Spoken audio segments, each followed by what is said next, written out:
Hey, what's up everybody? Welcome back to the channel.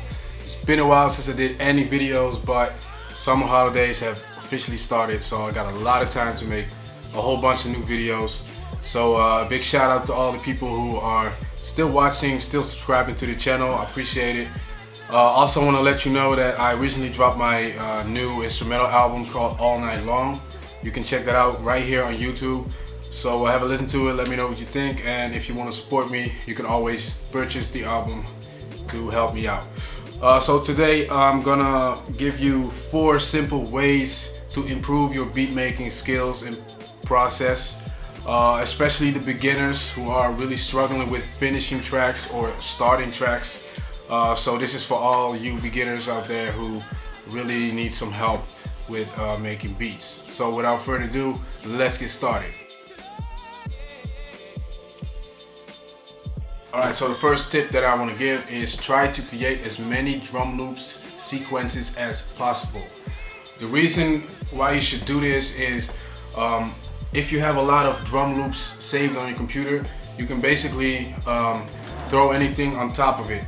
So what I do a lot of times, I got a whole bunch of drum loops saved on my computer inside FL Studio and other programs that I use, and anytime that I'm maybe listening to the radio or anything else and I hear this sample that I want to use, I download the sample, chop it up, and I already have a drum loop ready for me to use. So make sure you have a lot of different drum loops, all different kinds of drum loops. It depends on what kind of music you make, of course, but if you make like a hip-hop and R&B music, make sure you got a whole bunch of different R&B loops, hip-hop loops, so you can use them at any time you want.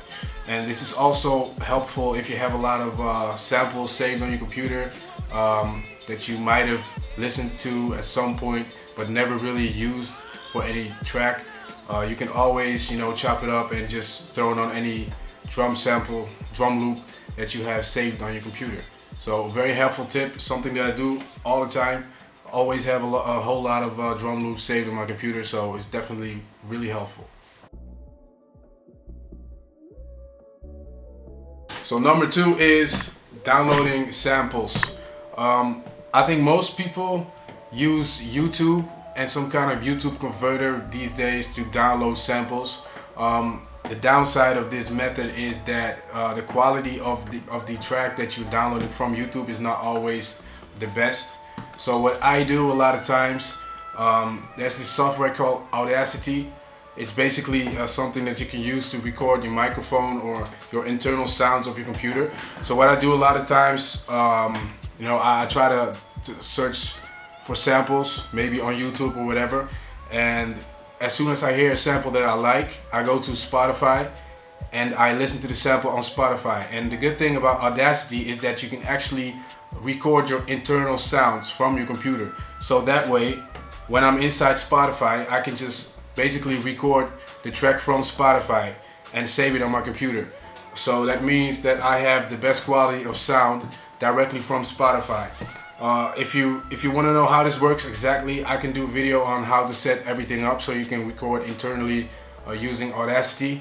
But it's one of the best ways to download samples in the highest quality. So I really recommend you to start doing that, because the YouTube converter is a nice little tool, but it's not the best.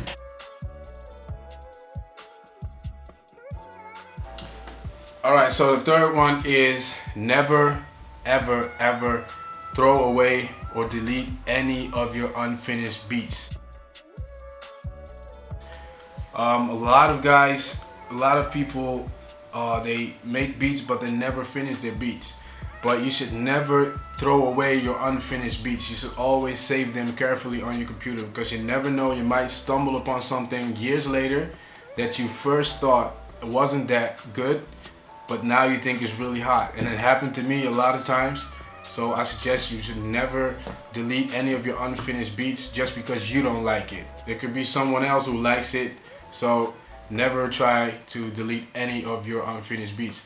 Another thing that you can do is just ask people for feedback.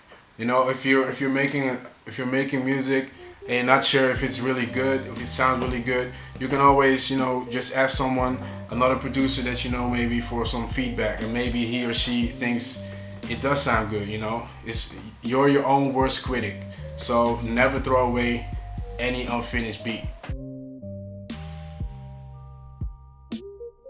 Alright, so my fourth and final tip to you is emulating other tracks. What I used to do when I was just starting out making music, I tried to emulate beats by DJ Premier, Ninth Wonder, and guys like that. And the reason I did this is because I wanted to know like how they put all the sounds together to make the beat. So basically, you know, you can recreate a beat to your liking, and along the process you will learn how certain elements fit together inside the track, and you will learn how they did certain things and how they make it sound the way it sounds. So this is a really great way to learn about the whole process of producing music, and it's also cool to, you know, recreate a track and later on show it to your friends, like that you made your own version of a classic beat. You know, it's a really fun thing to do. I see a lot of people on YouTube nowadays try to create a lot of beats and try to create their own version of it, which is cool to me, and it's also really helpful to you know, learn about the process of making the track. So that's it for now. I want to thank everybody for watching. I'll be making more videos in the next few weeks.